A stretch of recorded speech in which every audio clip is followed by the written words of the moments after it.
Hi there, I'm Lee. I'm so excited to be here with you today to share with you what God has shared with me. And yeah, I can just see that He is certainly, if you're listening, you can see He's recreating us in His likeness, preparing to send us out to do His work, to be that witness for Him, and of course, getting us ready to be that perfect bride without spot or wrinkle that stands before Him that day, blameless, because of your faith. Nothing you did, but because of your faith in Him, letting Him have His way in you, recreating you in His likeness as you surrender to Him. Let's acknowledge Him. Jesus, we thank you. Speak to us. Thank you for teaching us. Teach us. We're listening. We have ears to hear. Give you all the praise and all the glory. So I didn't know this was going to be a message, but this started, maybe a week or so ago, and my son and I were discussing the Sabbath day and how all these theories and reasonings are happening. So I just said, God, what is it about? And I want to read to you Genesis 2. By the seventh day, God finished His work, and on the seventh day, He rested from all His work. God blessed the seventh day. He made it holy because on that day He rested from His work and all the creating He had done. And He spoke to me. He said on the seventh day, He reflected on what He created and how He used His faith. And He said we could do the same. Created in His likeness, we work, we create, right? We call those things to be not as though they were. We do that thing He created us to do, using our gifts and our talents to do that work that He called us to do for Him. As we witness to those who don't know Him, we all have an assignment. And so as we use our faith to do that assignment, we're creating all week long. He said, just look back on how you used your faith. Hold yourself accountable. And that particular week, I guess I didn't really think about it too much, but just the revelation knowledge of knowing, because if we're not thinking about creating, changing our circumstances, I'm thinking about Mark 11, when Jesus spoke to the fig tree and the disciples said, wow, look at this tree, it's withered from the roots up. And Jesus said, I tell you the truth, if you have constant faith, then you're going to be able to say to this mountain, move, and it'll move. But when you stand praying, when you stand praying, actually I'm thinking of the verse before that says, if you believe what you say, it'll happen. And in another instance, He said, nothing will be impossible for you.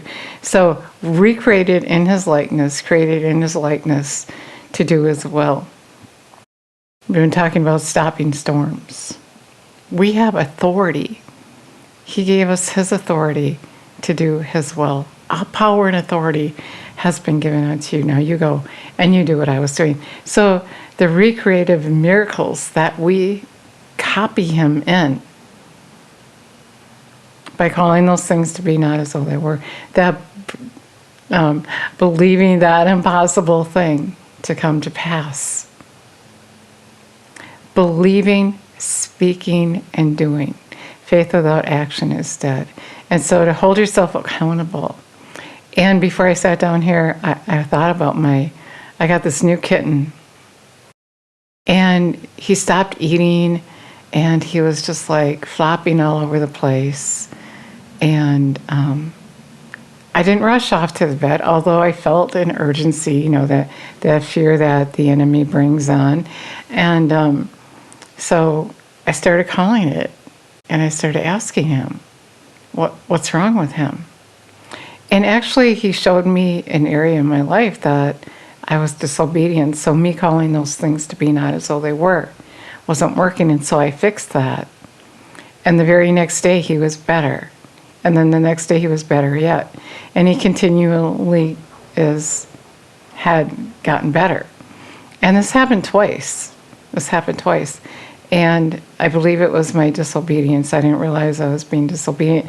Because when you're not doing what he said, you don't have that power, you don't have that anointing that you need to call those things to be not as though they were, to do those creative miracles, to believe for those creative miracles, to have faith to move a mountain. And so as we hold ourselves accountable, like throughout the week, we do the work for 6 days, and then we look back and say, did I have faith? Or didn't I? Did I just let that happen? Or did I change my circumstances? And hopefully you can say you had faith. And you moved a mountain. You changed something. And during the week you did his work. And so that's what he was talking about, that the Sabbath day should be. As he looked back from what he created, he said, that's what he said he was doing. He was reflecting on all that he did. And how our lives would change if we held ourselves accountable every Sunday. Instead of going off shopping and going to lunch and do all the things you didn't do during the week,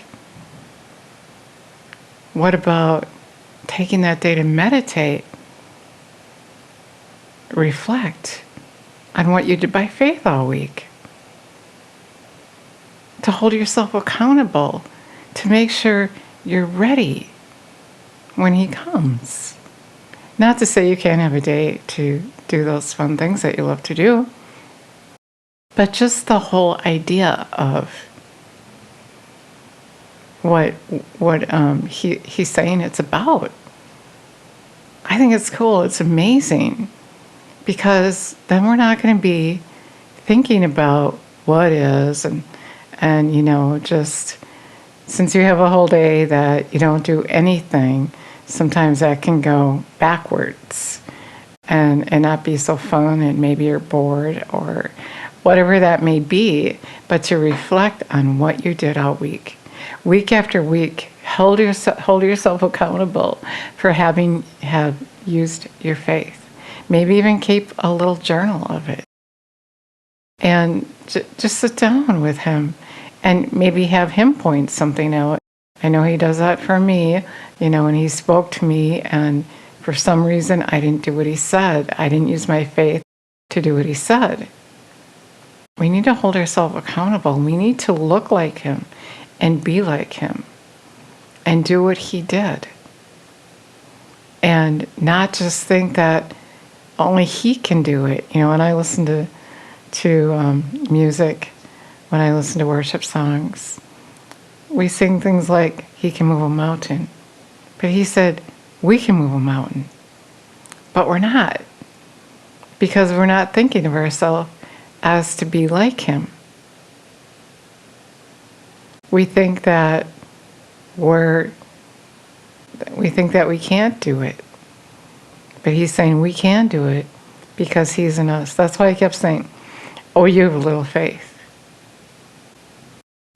How long should I put up with you? I've given you my power, my authority to change your circumstances, to change the world, to be that witness for me. Yet, you're thinking you can't. You're thinking you can't. You're not changing your mind. You're conformed to the world. You're not renewing your mind. And that's a faith thing too. To hold yourself accountable once a week. Did I have faith?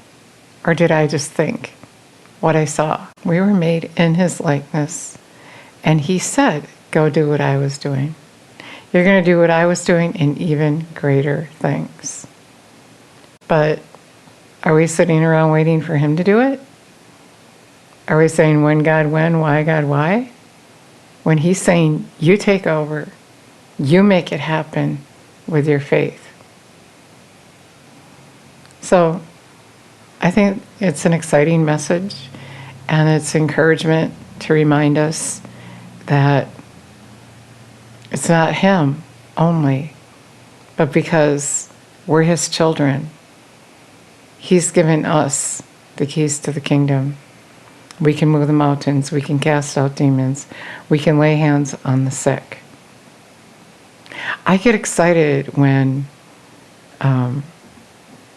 I believe, like for my kitty to be healed, and he's healed. I get excited when I don't have to go to the doctor. But if someone's around me that gets afraid and you know, they're giving you the impression that, wow, you don't care, you're not going to the doctor, or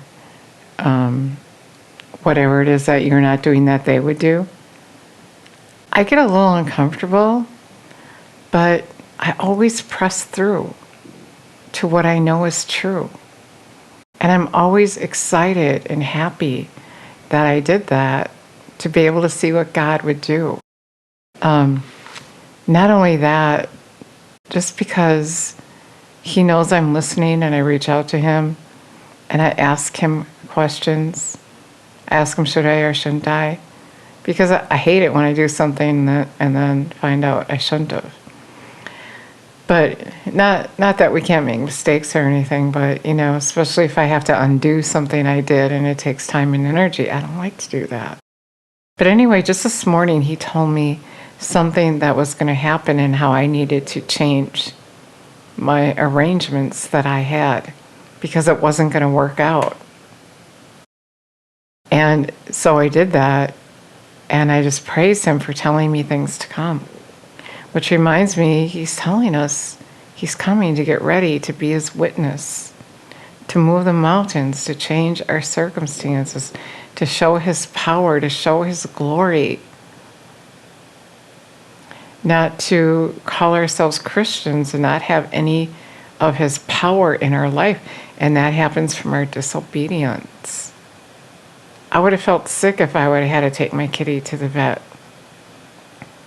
and have them tell me what God can tell me without me spending the money or taking the time to go there. He's good. He's awesome. And he did, by the way, tell me what was wrong with him. And then actually this week I heard a story, and I didn't know about it in time to help the person, but she lost her pet. She took her pet to the vet, and they said that there was something wrong with him, and they put him down. And it just made me so sad. Why are we doing that? Why are we letting another man tell us something before we go to God? God can tell you anything. He knows everything. And he's calling us up higher to go ahead and do that. Hold ourselves accountable. What did you do last week that took faith? Or did you just do everything that was easy? Let's acknowledge him. Jesus, we thank you, we praise you for showing us his truth. We thank you, we acknowledge you. We're excited, Father, that you call us your own, that you've given us privileges, that you want us to do your work and be like you. We love you and praise you. He wants to send us out to do his work. He wants us to be an example of him. Like when Jesus was here, he wasn't religious at all. He didn't say things without power to back it up. He's calling us up higher. Let's do this thing. God bless you. Thank you so much for listening today.